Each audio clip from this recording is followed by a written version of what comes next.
Ya, assalamualaikum warahmatullahi wabarakatuh. Alhamdulillah wa syukurillah wa la haula wa la quwata illa billah. Allahumma shalli ala sayyidina Muhammad wa ala ali sayyidina Muhammad. Kembali kita bersyukur kepada Allah dan berselawat kepada Rasul. Bersyukur kita atas semua limpahan nikmat, karunia dan rahmatnya. Alhamdulillah kita semua dalam kondisi yang sehat walafiat sekarang. Dan bisa terus istiqomah untuk mengikuti kajian bersama dalam rangka thalabul ilmu, dan juga tak lupa kita doakan juga kepada saudara-saudara kita mungkin yang sakit atau masih ada dalam kesusahan terkait dengan pandemi ini. Kita doakan semoga semua diangkat penyakitnya dan kita semua terhindar dari wabah corona ini. Terima kasih pada Ustadz Arnaf sudah hadir bersama kita dan nggak kerasa ini udah lebih dari 1 tahun kita mengkaji lewat online Ustadz. Saya yakin teman-teman sudah pada kangen untuk bisa ngaji secara langsung offline, bisa silaturahmi dan juga bertalaki. Tapi karena kondisi yang seperti ini, memang kita tetap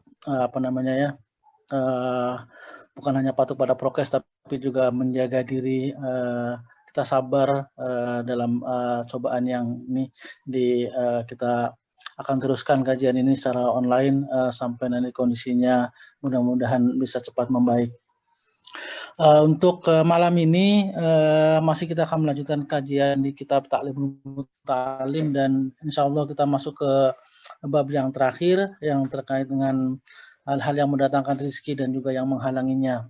Oke, mungkin sebelum kita mulai kita bacakan surat Al-Fatihah untuk pengarang dari kitab ini dan juga untuk guru-guru kita, orang tua kita yang telah mendahului kita, dan juga untuk semua niat soleh kita untuk menuntut ilmu. Wa ila hadratin Mustafa. Al-Fatihah. Bismillahirrahmanirrahim. Alhamdulillahirabbil alamin. Rahmanirrahim. Iyyaka na'budu wa iyyaka nasta'in. Shiratal mustaqim shiratal ladzina an'amta 'alaihim.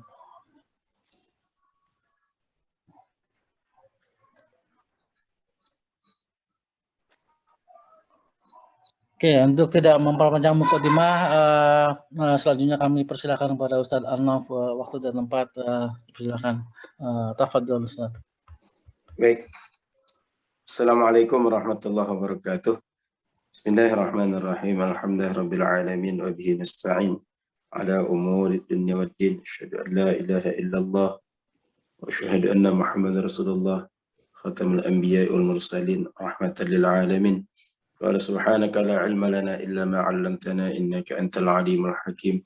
Wa qala rabbi shrah li sadri wa yassir li amri wahlul 'uqdatam min lisani yafqahu qawli. Alhamdulillah, Bapak Ibu, sahabat-sahabat rahmat Allah Subhanahu wa taala. Malam ini kembali kita berjumpa dalam kajian online lanjutan kitab Ta'limul Muta'allim dalam pembahasan bab yang di ujung dari isi kitab ini. Semoga bisa kita khatamkan segera insyaallah dan segera kita cari kitab yang lain untuk melanjutkan kajian kita insyaallah. Salawat dan salam pada Rasulullah sallallahu alaihi wasallam. Mudah-mudahan kita semua di akhirat termasuk di antara orang yang berkumpul bersama Nabi Muhammad sallallahu alaihi wasallam. Amin ya rabbal alamin. Baik, kita lanjutkan babu fima yajlibur rizqa wa fima yamna'u wa ma yazidu fil umri wa ma yanqus. Bab yang membahas sebab-sebab datangnya rezeki dan yang mencegah datangnya rezeki. Yang kedua, membahas tentang sebab-sebab usia panjang dan yang menyebabkan usia berkurang. Jadi ini di antara perkara yang sering kita jadikan pemikiran yang membuat kita risau. Sehingga kalau risau memikirkan ini kita tak fokus. Para penuntut ilmu bila dia risau urusan rezeki, risau dari mana dia dapat uang, dari mana dia makan, dengan apa dia beli pakaian, beli kitab dan segala macam, maka pikirannya tidak akan fokus, dia akan terganggu, dia tidak akan tenang. Maka dalam belajar pikirannya selalu bercabang. dan akan berusaha untuk mendapatkan uang, mendapatkan harta, mendapatkan rezeki sesuai dengan persepsi dia. Oleh karena itu para muallif kitab Ta'limul Muta'allim dan semisalnya sengaja membahas permasalahan ini yang bertujuan agar para penuntut ilmu tenang dalam pencarian mereka, fokus dalam pencarian mereka, dan tidak ada lagi yang menjadi penyebab hilangnya kefokusan dan menjadikan mereka tak bisa menghasilkan ilmu secara optimal. Karena waktu mereka tersita untuk memikirkan hal yang tak perlu dipikirkan. ثم لا بد لطالب العلم من القوة والمعرفة ما يزيد فيه وما يزيد في العمر والصحة ليتفرغ في طلب العلم. Kemudian seorang menuntut ilmu mestilah dia memiliki kekuatan dan pengetahuan terhadap apa saja yang menyebabkan bertambahnya ilmu mereka dan bertambahnya umur, apa yang menyebabkan umur bertambah dan usia dan kesehatan bertambah baik, agar dia fokus dalam menuntut ilmu. Wa fi kulli dzalika sannafu kutuban fa uradtu ba'daha huna ala sabil ikhtisar. Kata Imam Zarnuji, sebenarnya sudah banyak kitab-kitab yang menjelaskan tentang pembahasan-pembahasan itu, tapi saya ingin menyebutkan kitab ini secara ringkas beberapa poin yang perlu diketahui dan menyebabkan mereka tenang dengan urusan-urusan jadi pikiran mereka selama ini. Qala Rasulullah sallallahu alaihi wasallam, Rasulullah SAW bersabda, la yuraddul qadaru illa bid-du'a. Tidak ada yang bisa menolak, mencegah terjadinya takdir Allah kecuali doa. Wala yazidu fil umri illa al-bir. Dan tidak ada yang bisa memperpanjang umur kecuali albir, perbuatan-perbuatan kebajikan. Fa innar rajula la yahrumu min ar-rizqi bi dhanbin yusibuh.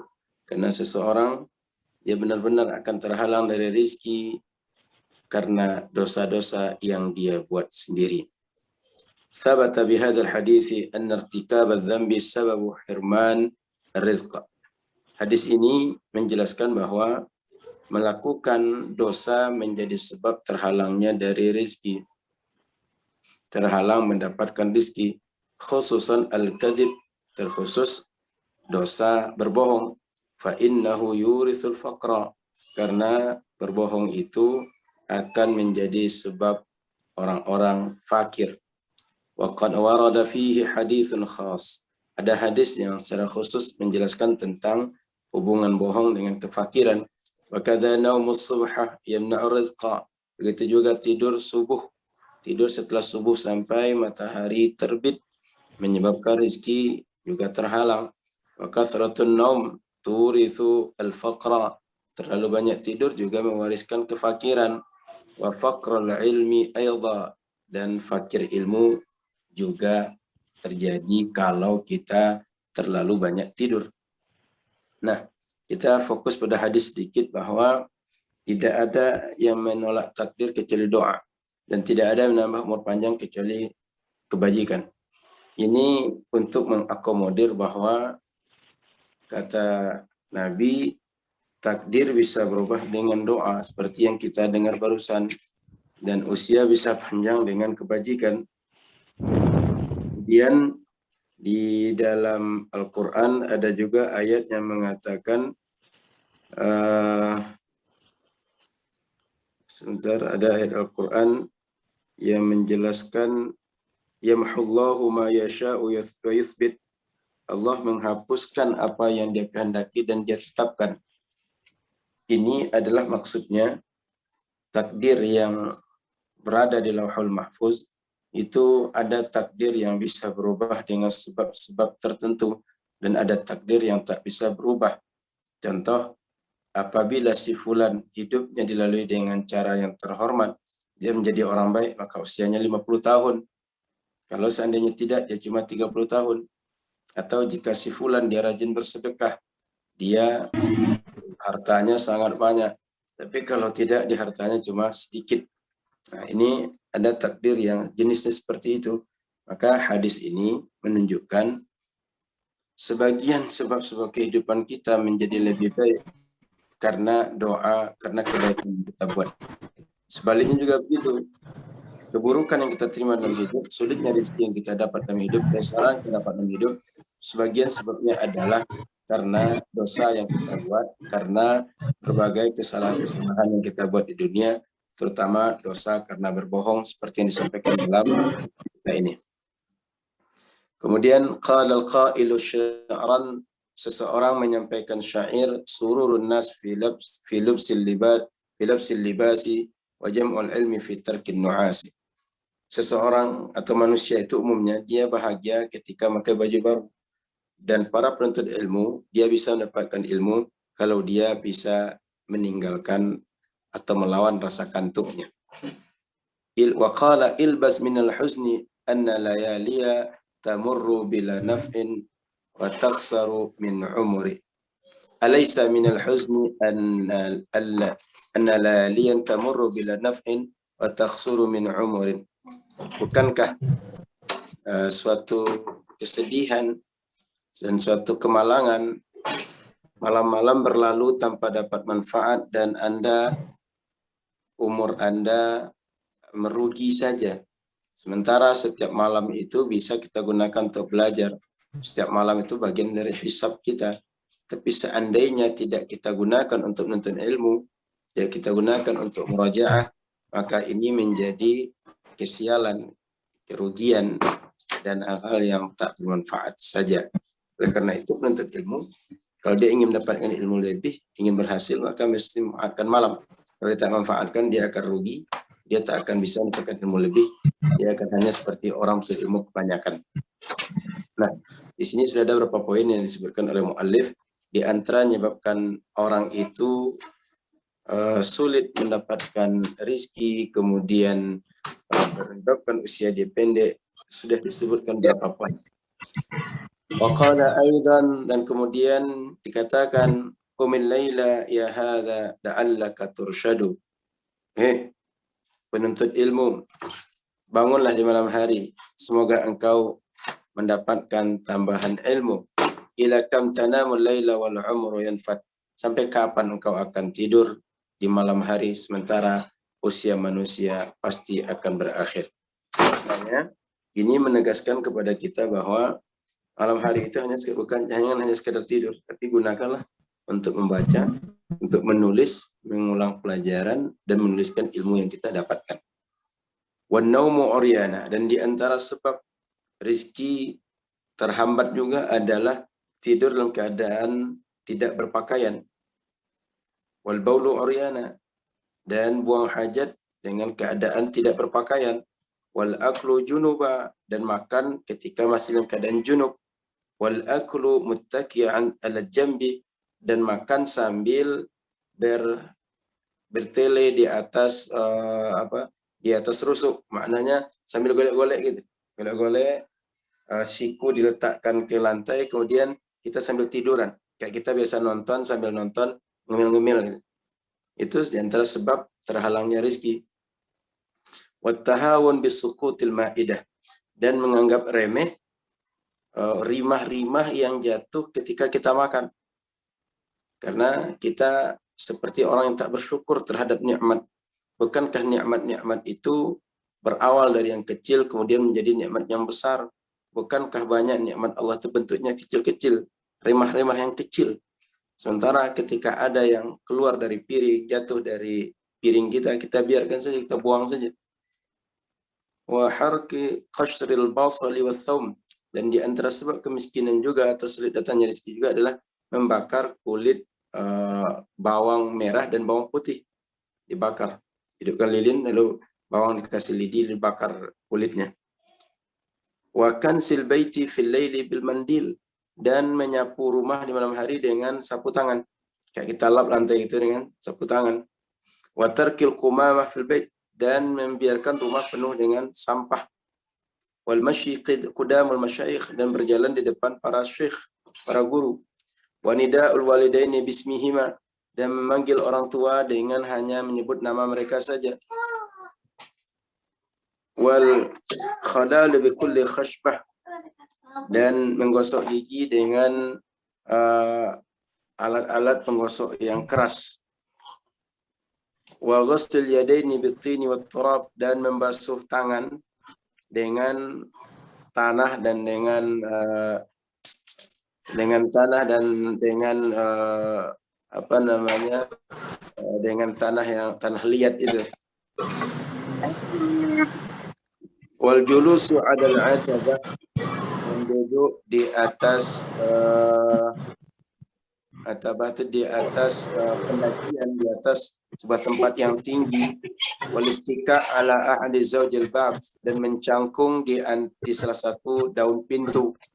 Watawaddu fil nibras, dan duduk di tempat yang kotor. Wa khiyatati thawbi 'ala badani, dan menjahit pakaian yang sedang dipakai di badan.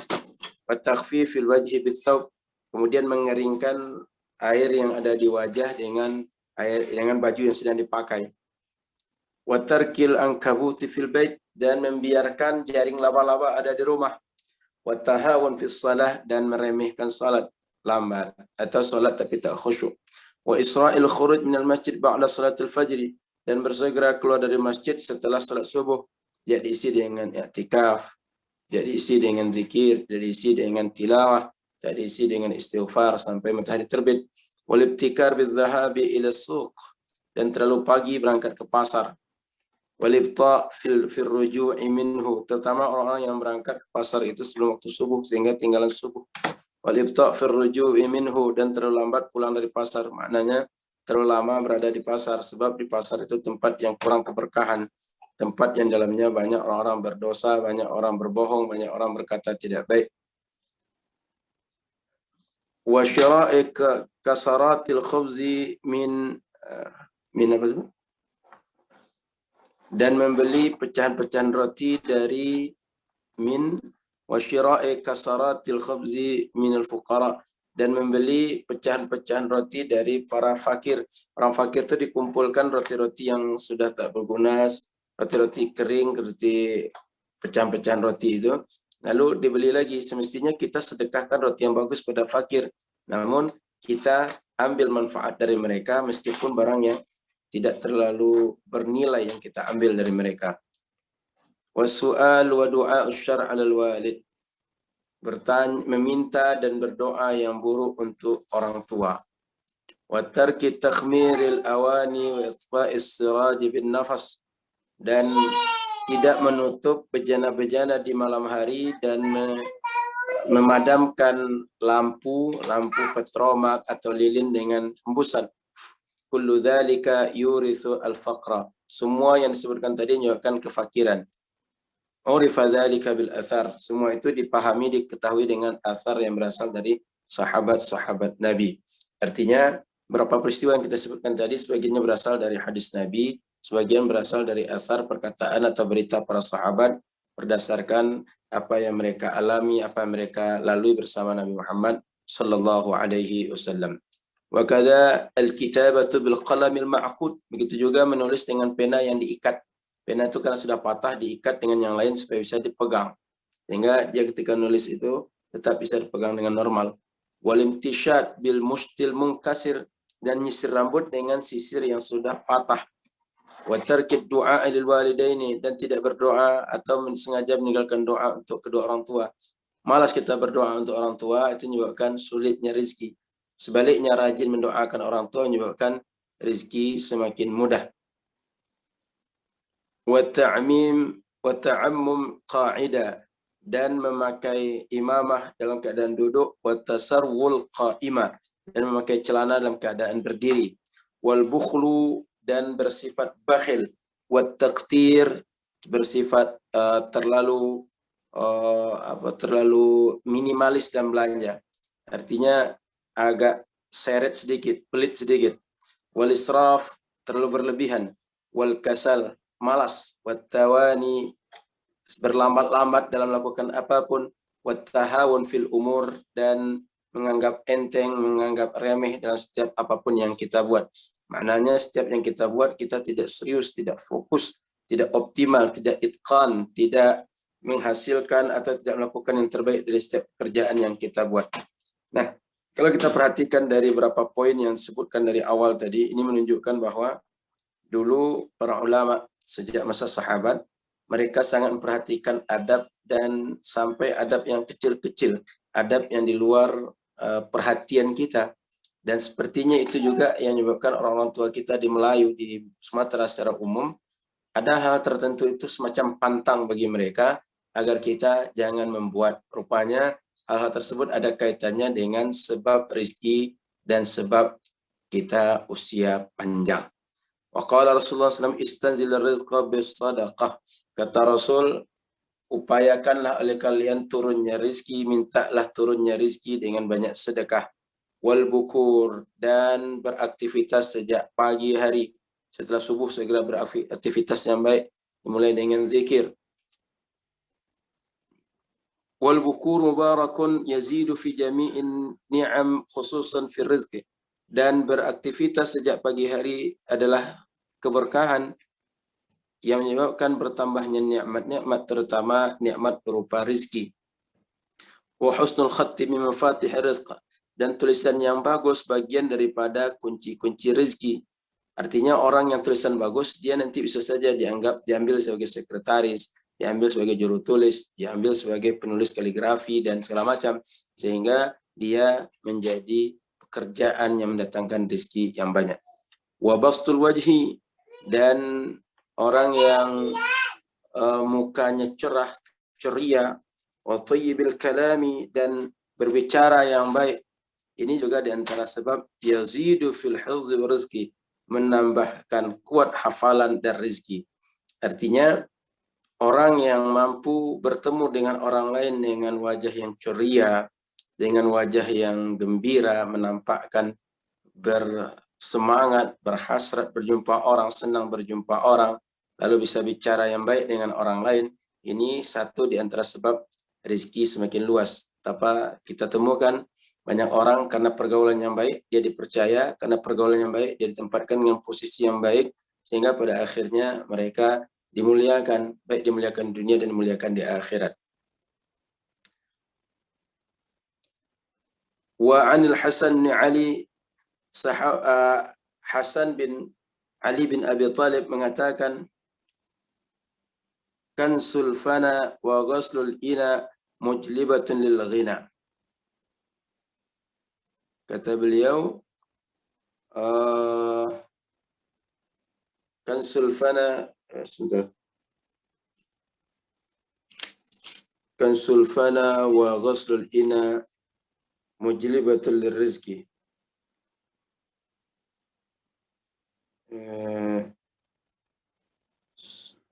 Apa kata beliau?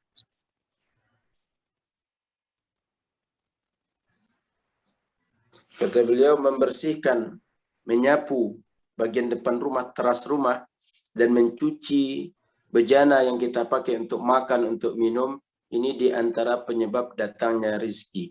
Artinya kita mampu menjaga kebersihan, mensyukuri setiap nikmat yang ada dengan membersihkannya. Ini bagian di antara mujlibah, menyebabkan terpanggilnya, tertariknya rezeki, menyebabkan kita cukup dalam hidup ini. Wa aqwal asbab al-jazibah lirizqi iqamatus shalah. Dan di antara sebab yang paling kuat untuk menarik datangnya rezeki adalah iqamatus shalah, menegakkan salat, bitta'zim wal khusyu', dengan cara yang mengagungkan Allah Subhanahu wa taala dan khusyuk. Wa ta'dilul arkan, dan menjaga setiap rukun-rukun, wasairi wajibatiha, dan semua kewajiban-kewajiban, wa sunaniha wa adabiha, sunnah-sunnah dan adab dalam salat. Maknanya bila kita mampu salat dengan cara terbaik setiap kali kita salat, itulah di antara sebab paling kuat datangnya rezeki. Karena ketika kita salat dengan salat terbaik, berarti kita melakukan ibadah terbaik, maka Allah akan balas dengan balasan terbaik pada orang tersebut. Wa salatud duha fi dzalika ma'rufah, dan melaksanakan salat duha untuk menyebabkan datangnya rezeki adalah perkara yang sudah dikenal dalam syariat Islam. Wa qira'atu suratil waqi'ah khususan fil laili waqtin naum, dan sering-sering atau rutin membaca surat al-waqi'ah terutama malam hari sebelum tidur, maka ini adalah di antara sebab yang menyebab paling kuat mendatangkan rezeki. Wa qiraatil muluk, membaca surah Al-Muluk, wal Muzammil dan surah Al-Muzammil, wal laili idza yaghsha dan surat wal laili idza yaghsha, wa alam nashrah laka sadrak dan surat alam nashrah laka sadrak, wa hudur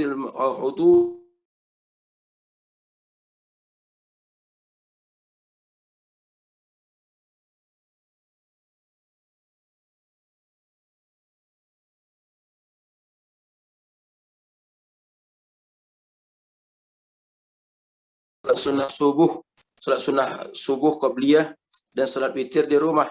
Wa alla yatakallamu bi kalamid dunya ba'da al-witri, dan tidak berbicara dengan perkara dunia setelah melaksanakan salat witir. Wala yuksiru mujalasatan nisa illa 'inda al-hajah, dan tidak sering duduk dengan perempuan kecuali ketika butuh saja. Wa alla yatakallama bi kalamin laghwin, dan tidak berbicara dengan bicaraan yang sia-sia, bicaraan yang tidak mendatangkan manfaat. Ini kalau kita tengok adalah ketaatan kita dan menjaga syariat menjadi sebab mudah datangnya rezeki, dan sebaliknya jika kita menganggap remeh, menganggap enteng pelaksanaan syariat, menjadi sebab terhalang dari rezeki. Wa qila, dan dikatakan man istaghala bima la ya'ni fa innahu fatahu ma ya'ni. Kalau ada orang sibuk dengan sesuatu yang tak bermanfaat untuk dia, dia akan habis atau akan terhalang dari melakukan hal yang bermanfaat untuk dia. Karena waktu ini satu di antara dua saja. Kita gunakan untuk mendatangkan manfaat untuk kita, atau sebaliknya. Kalau sudah kita gunakan untuk mendatangkan manfaat, maka secara tidak langsung, tidak otomatis, yang tidak mendatangkan manfaat dia akan tersingkir sendirinya. Begitu juga kalau seandainya kita gunakan untuk hal yang tak bermanfaat, maka yang bermanfaat akan tersingkir dengan sendirinya. Sebab pilihan satu di antara dua cuma. Qala Basrad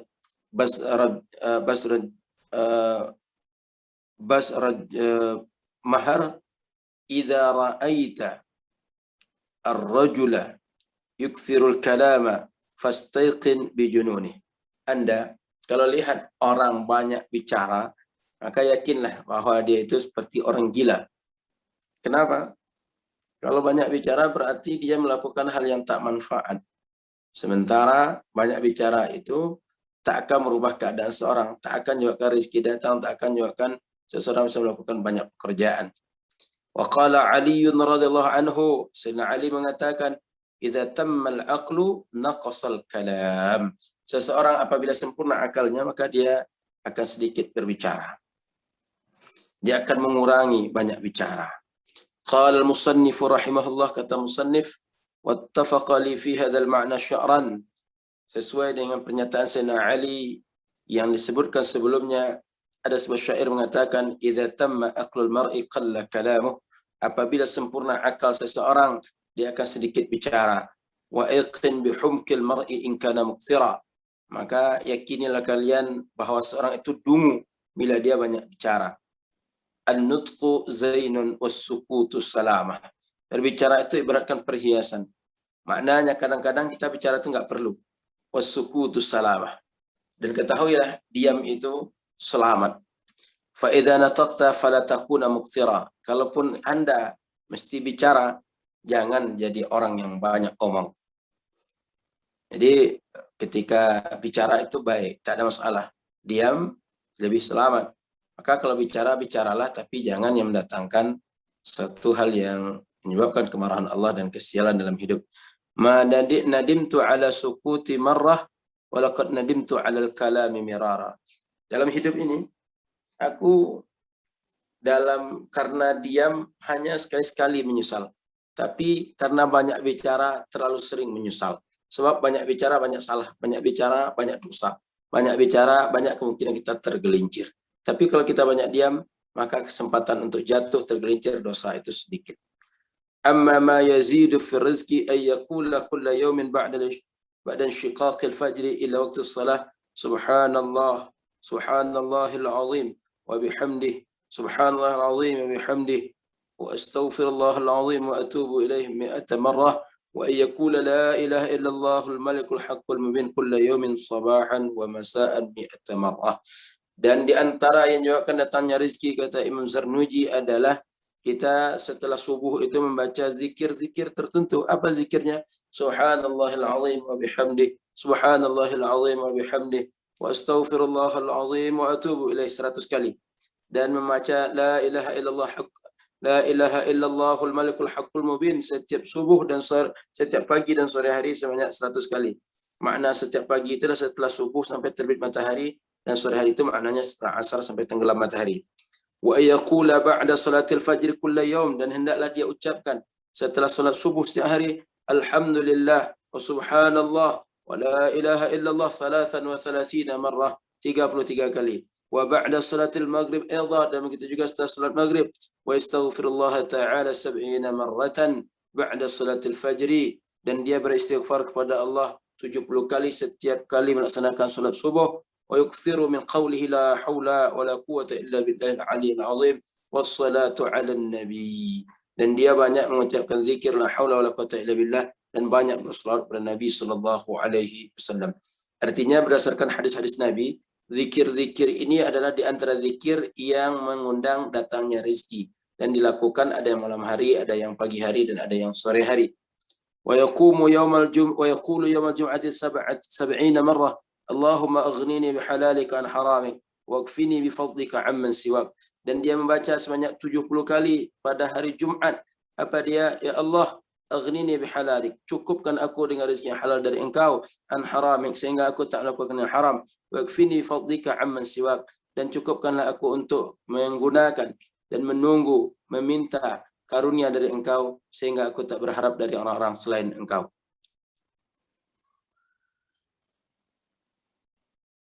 Wa yaqulu hadha tsana' kull yawmin wa lailah, dan dia membaca pujian berikut setiap hari, setiap malam. Antallahul azizul hakim, antallahul malikul quddus, antallahul hakimul karim, antallahu khaliqul khairi wasyarr, antallahu khaliqul jannati wan nar, antallahu alimul ghaibi wasyahadah, antallahu alimul sirri wa akhfa, antallahul kabirul muta'al, antallahu khaliqu kulli syai'in wa ilayhi ya'udu kullu syai'.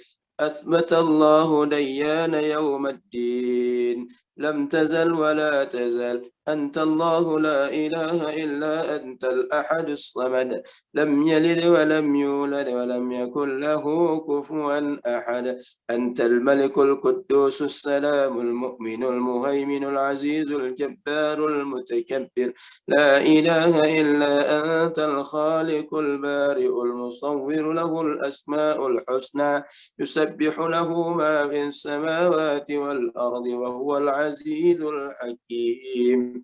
Pujian ini dibaca sekali siang dan sekali malam hari. Lanjut.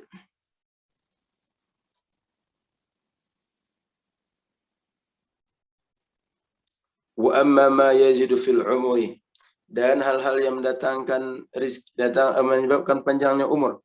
Albir wa tarkul adza, berbuat kebajikan dan meninggalkan kezaliman dan mengganggu orang lain. Wa tawqiru syuyukh, dan menghormati orang-orang yang lebih tua. Wasilatul rahim, dan banyak bersilatul rahim. Wa ayyakula hina yusbihu yumsi kulla yawmin 3 marrat, dan dia baca doa berikut setiap pagi dan sore hari 3 kali. Subhanallah mil'al mizan wa muntahal ilm wa mablaghar ridha wa zinatal arsh walhamdulillahi mil'al mizan wa muntahal ilm wa zinatal arsh wallahu akbar mil'al mizan wa muntahal ilm wa mablaghar ridha wa zinatal arsh. Dan ini dibaca ketika pagi dan sore hari masing-masing 3 kali. Lanjut.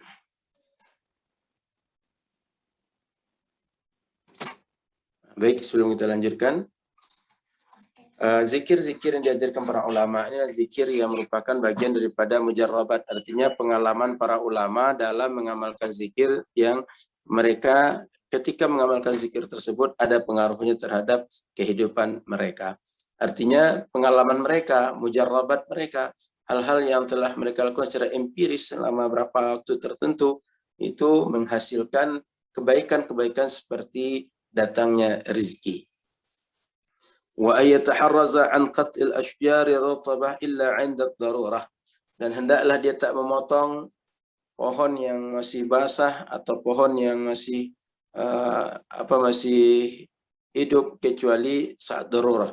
Artinya tidak memotong pohon sembarangan, terutama bagi orang Arab, karena di Arab itu pohon itu berarti sekali, karena jarang pohon tumbuh seperti di negeri kita. Maka ketika dia tumbuh, jagalah. Ketika dia tumbuh, carikan dia sebagai tempat berteduh, jadikan dia sebagai tempat sumbernya air, sumbernya berbagai tanaman dan udara yang bersih. Wa isbaghul wudu was salati bit ta'zim. Dan di antara sebab dan kita sebaiknya kita upayakan sempurnakanlah wudu dan selalu salat dalam keadaan mengagungkan Allah Subhanahu wa taala, wal Qur'ani bainal haji wal umrah, dan baca Al-Qur'an dalam pelaksanaan haji dan umrah, wa hafdhus shihhah, dan menjaga kesehatan, wala budda ay yata'allama syai'an min at-tibb, hendaklah kita belajar sedikit atau informasi-informasi penting dalam ilmu medis, artinya minimal untuk P3K, minimal untuk hal-hal penting terkait kesehatan badan, terkait hal-hal yang yang menjaga kita dari mudarat, hal-hal yang menyebabkan kita semua sakit, dan hal-hal yang merugikan fisik kita, terutama orang-orang yang sekitar kita. Karena kita belum tentu setiap saat bisa berobat ke dokter, setiap saat bisa ke rumah sakit, maka kita upayakan bisa melakukan P3K, apakah dengan menanam tanaman tertentu, apakah meminum minuman tertentu, atau dengan melakukan obat-obat tertentu yang menyebabkan kita terhindar dari sakit. Sebab badan kita ini berkendaraan. Kalau sudah sakit, dia tak bisa ibadah. Kalau sudah sakit, dia tak bisa belajar. Kalau sudah sakit, dia tak bisa silaturahim. Kalau sudah sakit, dia tidak bisa melakukan berbagai hal yang baik-baik lainnya. Wa yatabarraku bil athari al-waridah fi at-tibb allati jama'a al-imam Abu al-Abbas al-Mustaghfiri fi kitab musamma bi tibb an-nabi sallallahu alaihi wasallam yajiduhu man yatlubu fa huwa kitabun masyhur. Dan kata kalau ingin mendalami lebih lanjut tentang Tibbun Nabawi, maka cari kitab Tibbun Nabi alaihi salam. Dan ini kitab yang populer kata Imam Az-Zarnuji. Artinya di zaman beliau ini kitab yang populer yang membahas tentang Tibbun Nabawi. Alhamdulillah ala tamam, alhamdulillah segala puji bagi Allah yang telah menyempurnakan kitab ini sampai selesai menurut yang ditulis oleh muallif. Wassallallahu alaihi wasallam Muhammadin afdhalur rusulil kiram, dan selawat terbaik kepada Nabi sallallahu alaihi wasallam sebagai rasul paling mulia dan rasul terbaik yang dimuliakan. Wa alihi washabbihi a'immatil a'lam, dan selawat dan salam juga kepada keluarga Nabi, sahabat Nabi, dan para imam-imam yang dikenal. Ala mamarid duhuri wa ta'aqubil ayyam, yang berbuat untuk umat Islam sepanjang waktu dan silih berganti waktu. Amin. Tamal kitab al-musamma, alhamdulillah tamatlah kitab yang bernama Kitab al-Mubarak al-Musamma, kitab yang diberkahi yang dinamakan dengan Ta'lim al-Muta'allim. Kitab yang kita sebut Ta'lim. Ta'lim, ya Allah ya muyassira bil amal. Ya Allah, wahai Allah yang mudahkan amal bima fihi, dengan apa yang ada dalam kitab. Semoga Allah mudahkan kita semua dalam beramal dengan apa yang ada dalam kitab ini. Fi waktu duha fi madrasati Suraya fi baldati Qaisariyah sanah 1151. Kitab ini selesai ditulis pada tahun 1151 Hijriah. Sedangkan kita hari ini 1442 Hijriah. Hampir 300 tahun yang lalu kitab ini dikarang. Alhamdulillahirabbil alamin. Baik, Pak Afton dan kawan-kawan, kita lanjutkan diskusi dari kitab yang kita baca tadi. Barangkali ada hal yang perlu kita diskusikan atau yang perlu kita bahas, insya Allah.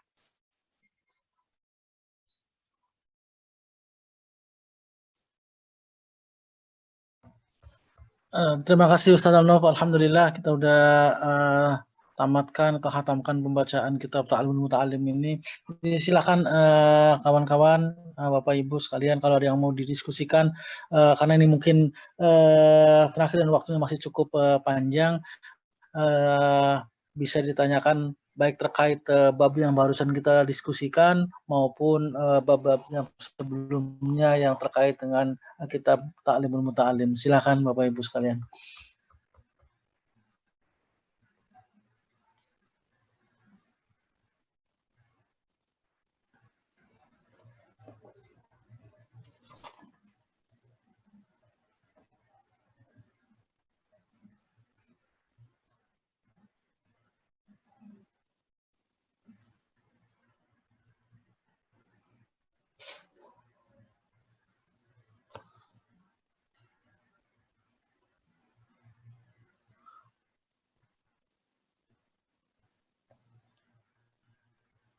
Apakah ada yang mau ditanyakan Bapak Ibu? Silakan.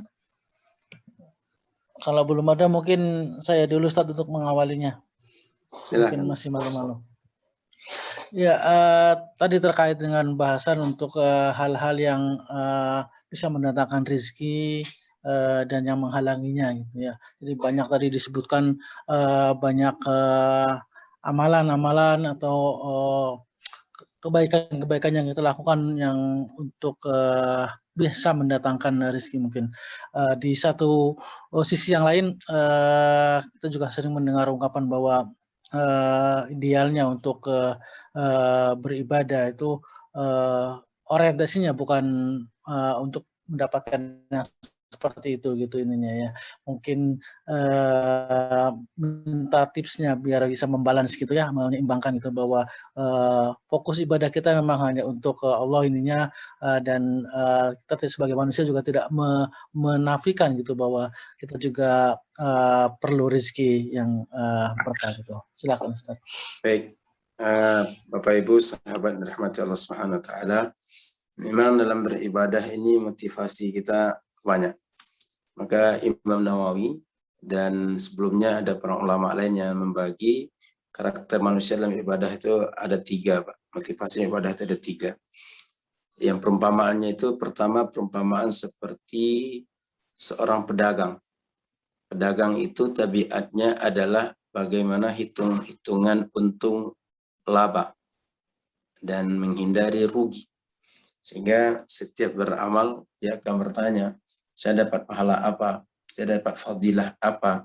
Kalau saya melakukan ini dapatnya apa? Kalau saya salat duha nanti saya bagaimana? Kalau nanti saya baca Quran dapat apa? Maka ini diantara tipe manusia dalam melaksanakan ibadah. Yang kedua ada tipe orang tipe budak.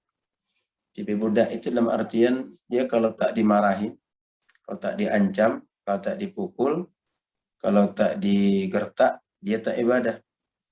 Artinya kalau tak diberitahu bahwa dia melakukan dosa akan masuk neraka, kalau berbohong akan masuk neraka, kalau beriba, kalau zina akan masuk neraka, dia tak akan tinggalkan. Ini tipe kedua, takut dalam beribadah karena adanya ancaman. Yang menarik yang ketiga, dia tidak berharap akan hasil-hasil yang sifatnya temporari atau hasil-hasil sifatnya materi, hasil-hasil sifatnya duniawi, dan tak pula takut dengan ancaman-ancaman sehingga baru ibadah. Tapi dia beribadah itu dengan kesyukuran. Motivasinya adalah syukur. Makna syukur adalah dia merasa bahwa nikmat Allah banyak sekali. Nikmat Allah tak terputus. Nikmat Allah selalu mengalir. Dia taat atau tidak, nikmat Allah mengalir. Kenapa dia tidak berusaha mengisi sebanyak mungkin waktunya untuk taat kepada Allah? Sehingga dasar ibadahnya adalah hub, cinta. Karena kesyukuran kepada Allah Subhanahu wa Ta'ala. Maka bila kita mengamati 3 tipe ini dialami oleh semua orang. Maka yang terbaik dalam melakukan ibadah adalah tipe yang ketiga. Orang-orang yang beribadah karena cinta, karena syukur kepada Allah, sehingga dia akan menggunakan seoptimal mungkin waktu mereka untuk beribadah. Dan 2 keadaan tadi bukannya tidak boleh, bukannya tidak bisa jadi patokan, itu boleh, bisa jadi. Dan banyak orang melakukan hal seperti itu, tapi sebenarnya kita tidak fokus dengan hal seperti demikian. Karena tipe ibadah seperti itu tipe orang-orang ibadah pemula, tipe ibadah orang pemalas, tipe ibadah orang-orang yang dia tak akan ibadah kecuali dengan iming-iming satu di antara 2 keadaan tadi. Maka seandainya ada orang yang seperti itu, Pak, dia akan sholat, dia akan berzikir, dia akan baca Quran, dia akan beramal dengan mengharap balasan-balasan sifatnya cepat, balasan-balasan sifatnya singkat, itu tak mengapa. Tapi lebih baik lagi bila ibadah itu fokus khusyuk lillahi ta'ala, sehingga biarlah Allah yang akan balas untuk dia sesuai dengan apa yang terbaik bagi dia di waktu yang terbaik bagi dia menurut Allah Subhanahu wa Ta'ala. Begitu Pak, wallahu a'lam.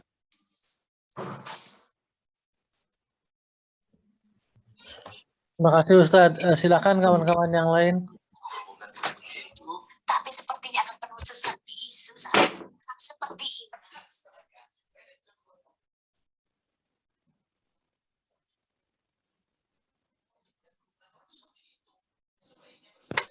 Assalamualaikum Ustaz. Assalamualaikum warahmatullahi wabarakatuh. Silakan. Ya, ada beberapa pertanyaan nih Ustaz. Baik. Yang pertama adalah kalau beberapa sahabat Rasulullah kan mengharapkan balasan dari semua amalannya di akhirat. Nah, kalau itu levelnya sahabat, kalau levelnya kita mungkin beberapa dari kita mungkin mengharapkan sebagian dari balasannya ada yang di dunia, mungkin sebagian ada yang di akhirat. Nah, pertanyaannya adalah ketika kita mengharapkan balasan di dunia, misalnya sesuatu fadilah tertentu, nah kita apakah di akhirat juga mendapatkan balasan itu juga, Ustaz? Yang pertama itu. Yang kedua, beberapa tadi yang menambah banyak umur atau fadilah berat yang disebutkan tadi, ada beberapa yang saat ini dikerjakan oleh asisten rumah tangga gitu kan. Nah, apakah dengan yang mengerjakan asisten rumah tangga tersebut kita mendapatkan keberkahan atau keberkahan itu ke asisten tersebut gitu yang bersih-bersihkan. Nah, yang itu. Terus yang ketiga ada titipan pertanyaan Hafid, tadi Hafid malu terus ini Ustaz, tadi salah satunya adalah larangan untuk mengusap air di wajah dengan baju. Kalau mengusap keringat gimana Ustaz gitu. Kan Ustaz, makasih Bapak Ustaz. Baik. Jadi bagaimana asisten rumah tangga mengerjakan pekerjaan yang menyebabkan datangnya rezeki dan menjauhkan kita dari sebab-sebab jauhnya rezeki. Asisten rumah tangga itu bekerja dengan suruhan kita, dengan sebab kita. Maka semua hasil pekerjaan dia itu akan punya implikasi pada kita. Dia mendapat keberkahan untuk dirinya, dapat pahala untuk dirinya, dan juga akan dapat untuk kita. Dia dapat fadilah untuk dirinya, juga akan dapat untuk kita. Sebab dia tak akan bekerja kecuali karena arahan, karena suruhan, karena permintaan kita. Dan memang asisten rumah tangga begitu, dia tak akan bekerja dengan inisiatif diri sendiri, tapi karena arahan, karena suruhan, karena permintaan, bimbingan dari tuannya. Sudah itu bagaimana kalau kita mengelap dengan pakaian yang ada di badan? Sebenarnya sama saja, bekas wudhu dan keringat sama saja.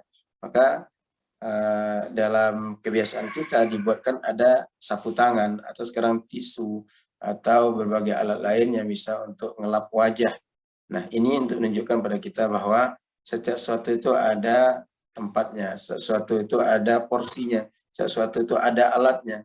Jangan sembarang menggunakan, karena kalau pakaian kita gunakan untuk ngelap, pakaian kita gunakan untuk ngelap keringat yang semacam misalnya, kemungkinan dia akan bau. Sebab pakaian kalau sudah kena air, itu misalnya kadang apek, kadang-kadang warnanya bisa rusak, kadang-kadang timbul semacam bekas-bekas kayak keringat ketika kering saat dia basah itu, lalu kering timbul putih-putih, sehingga menyebabkan orang lain itu tidak nyaman bersama kita dan menyebabkan terhambatnya sebagian rezeki kita akibat ketidaknyamanan orang bersama kita. Nah, itu diantaranya kenapa kita dilarang, tak dianjurkan menghapus keringat dengan pakaian wajah atau bekas wudhu dengan wajah, dengan pakaian di badan, itu diantaranya. Yang pertama apa tadi Pak? Saya lupa yang pertama. Gini Ustaz, kalau dapat pahala di akhirat. Iya. Nah, baik. Apakah ketika kita mengharapkan pahala dunia atau balasan dunia juga dapatkan pahala akhirat? Insya Allah akan dapat juga. Kecuali orang yang memang dia tidak ikhlas atau dia memang hanya sekedar mengharapkan pahala dunia saja atau mengharapkan balasan-balasan duniawi saja. Tapi selama dia berharap kepada Allah agar diberikan balasan dunia, balasan di akhirat, insya Allah dia akan dapat keduanya. Atau boleh jadi orang ini kan tipenya dapat balasan dunia saja, ada yang di akhirat saja, ada yang dunia dan di akhirat. Maka itu semua sebenarnya pulang kepada masyiatillah, kepada kehendak Allah Subhanahu wa taala, tetapi secara umum ada orang yang dapat balasan di dunia, ada yang dapat balasan di akhirat, ada orang dapat balasan di dunia dan di akhirat. Maka di antara contoh-contoh amalan tadi yang kita sebutkan tadi, orang-orang bisa mendapatkan balasan dunia dan balasan di akhirat seperti zikir-zikir yang dibaca, yang sebabnya bisa mendatangkan rezeki, dan tentu saja dengan berzikir itu mendapatkan pahala dari Allah Subhanahu wa taala. Jadi tidak mutlak Pak, bahwa kalau kita mengharapkan balasan dunia di akhirat tak lagi dapat. Wallahu a'lam. Baik Ustaz, makasih. Jadi intinya innamal a'malu binniyat tadi ya Ustaz ya, niat awal. Betul. Ya. Betul. Oke, makasih Ustaz. Sama Pak. Silakan, ada lagi Pak.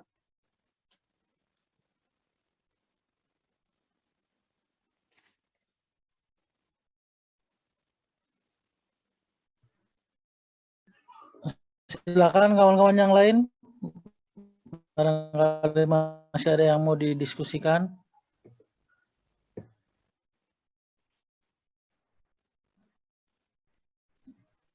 Kalau nggak ada, saya satu lagi Ustadz mungkin. Silakan, Pak. Karena ini terkait dengan kita ya ta'limul muta'alim gitu ya, dan salah satu ininya adalah hubungan antara murid dengan guru atau gitu, dengan ustadz dan dengan kiai gitu ya. Dan salah satu hal yang paling sering saya dengar, saya baca terkait ini adalah bahwa keberkahan atau masuknya ilmu dari dari guru ke murid itu utamanya adalah memang karena adab dari murid itu. Salah satunya adalah menjauhkan diri dari prasangka ataupun itu gitu ya. Dan kita tahu bahwa apa namanya, manusia itu memang tidak lepas dari dosa, bahwa guru, kiai ataupun itu selalu ada, mungkin ada tindak tanduk atau yang mungkin keliru, mungkin kesalahan, kekhilafan di sana sini gitu. Tapi jangan sampai itu membuat apa namanya, seorang murid membuat ada prasangka kepada guru. Ketika ada prasangka itu disebutkan bahwa keberkahannya akan hilang atau bisa jadi tidak akan pernah masuk ilmu yang akan diinikan dari guru ke murid itu tersebut. Mungkin bisa dijelaskan lebih lanjut Ustaz terkait dengan itu buat bekal kita semua. Baik, Bapak Ibu yang dirahmati Allah Subhanahu wa taala, di antara sebab keberkahan ilmu itu pernah kita kaji sebelumnya adalah keridhaan seorang guru kepada muridnya. Dan di antara sebab ketidakberkahan ilmu itu, guru atau perasaan guru terganggu oleh muridnya, sehingga ketika terganggu gurunya tak ridho kepada murid, maka hilanglah keberkahan. Ini menunjukkan bahwa Allah Subhanahu wa taala dalam hadis mengatakan ridallah fi ridal walidain. Allah akan ridho kepada seorang kalau orang itu mendapatkan keridhaan orang tuanya. Itu juga dalam ilmu. Dalam ilmu ini guru ibarat orang tua bagi kita. Ketika kita dapatkan ridho dari guru, Allah juga ridho kepada kita. Ketika guru tak suka, guru tak ridho kepada kita, maka Allah juga tak memberikan keridhaannya kepada kita. Maka bagian daripada hal-hal yang perlu kita jaga adalah bagaimana guru ridha dengan kita, bagaimana guru senang dengan kita, bagaimana guru ikhlas dengan kita, bagaimana guru memiliki hati yang bersih dengan kita, tak ada rasa marah, tak ada suatu hal yang mengganjal dan dikesalkan kepada kita. Seandainya ada hal seperti itu, jangan-jangan kita tak mendapatkan keberkahan.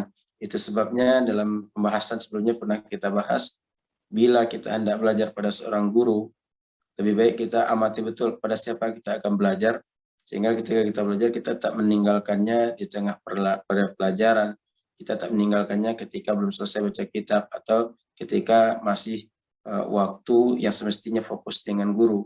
Akhirnya kita datang pada guru yang lain, pada akhirnya guru tadi marah, dia terganggu perasaannya, dia merasa diremehkan, dia merasa dianggap tidak berhasil, dia dianggap merasa orang-orang yang tidak berkompeten, sehingga terganggu perasaannya, dan itu juga kan dia tak suka, maka Allah pun marah, akhirnya hilang keberkahan dari kita.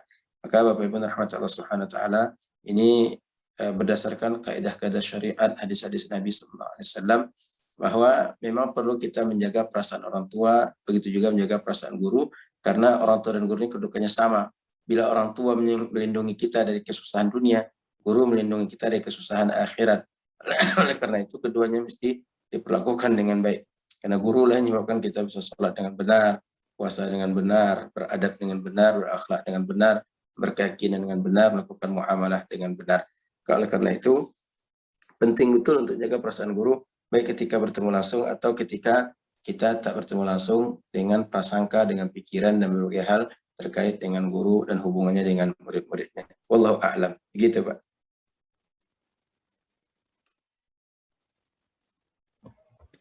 Terima kasih Ustadz. Kawan-kawan, masih ada yang ingin didiskusikan? Ditanyakan kepada Ustadz.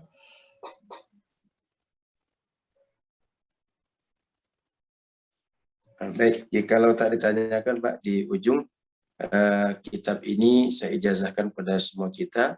Saya menerima ijazah kitab ini diantaranya dari guru-guru di Al-Azhar. Di antara guru itu Dr. Salim Abu Asi, orangnya masih hidup. Dulu ketika musim panas, beberapa kali musim panas beliau itu karena mengajar di luar Mesir, antaranya di Kuwait, di Emirat Arab, dan beberapa negara. Musim panas pulang ke Mesir, dan kalau pulang ke Mesir, buka kitab-kitab matan seperti ini di Masjid Al-Azhar. Ada kitab matan ini, kemudian ada matan Al-Ajurrumiyah, kemudian kitab-kitab yang lain yang bacanya tidak terlalu panjang. Lalu beliau mendiktekan pada para santri. Saya termasuk ikut dulu belajar kitab Ta'lim dan Muta'alim sekitar tahun 2009-2010. Kemudian di pesantren belajar kepada beberapa guru. Di antaranya ada guru kami berasal dari Cianjur, namanya Ustaz Rahmat. Beliau belajar kepada Kiai Husni Tamrin di pesantren Al-Ihya Bogor, dan beliau belajar kepada kalau orang Sunda namanya Mama Abdullah bin Nuh, seorang Habib bernama Abdullah bin Nuh. Bisa lah kayak gitu. Cuma orang Jawa, orang Sunda biasanya nyebut Kiai Ajengan, Buya itu dengan Mama. Nah, maka kepada Habib terus ke penulis. Kemudian masih guru saya Ustaz Yusuf, namanya orang Cianjur. Ketika belajar di Padang Panjang dulu, itu gurunya sama, berujung pada Syekh Abdullah bin Nuh. Maka dengan selesai kita membacakan kitab ini, ajaztukum bihadhihi al-ijazah al-marwiyah min asatizati wa masyayikhi. Ajaztukum.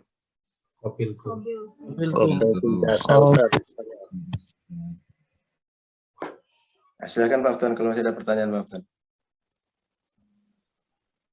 Ya, makasih Ustadz. Silakan teman-teman, Bapak Ibu kalau masih ada yang mau ditanyakan. Kalau sudah tidak ada, mungkin bisa kita cukupkan kajian malam ini. Minta seperti biasa Ustadz ditutup dengan doa. Siap. نعوذ بالشيطان الرجيم بسم الله الرحمن الرحيم الحمد لله رب العالمين اللهم صل على سيدنا محمد النبي الأمي وعلى آله وصحبه أجمعين اللهم انفعنا ما علمتنا علمنا ما ينفعنا ربنا زدنا علما والحقنا بالصالحين اللهم إنا نستعينك ونسألك أن تجعلنا من عبادك الصالحين اللهم وفقنا لما تحبه وترضى فإنك أنت الغفور الرحيم وأنت أرحم الراحمين ربنا آتنا من لدنك رحمة وهيئ لنا من أمرنا رشدا اللهم اغفر لنا ولوالدينا لمشايخنا ولمعلمينا ولأساتذتنا ولمن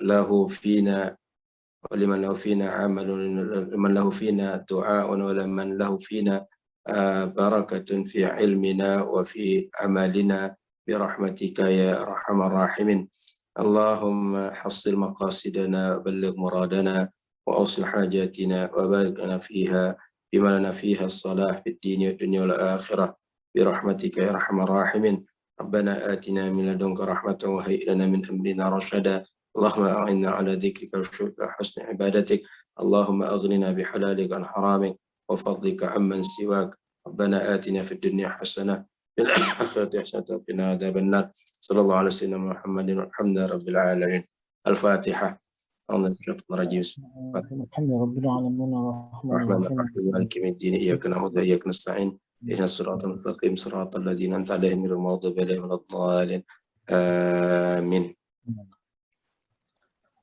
Terima kasih banyak Ustadz Alnof untuk doanya. Alhamdulillah kita sudah selesaikan kitab ini dan demikian malam hari ini pengajian kita bisa akhiri.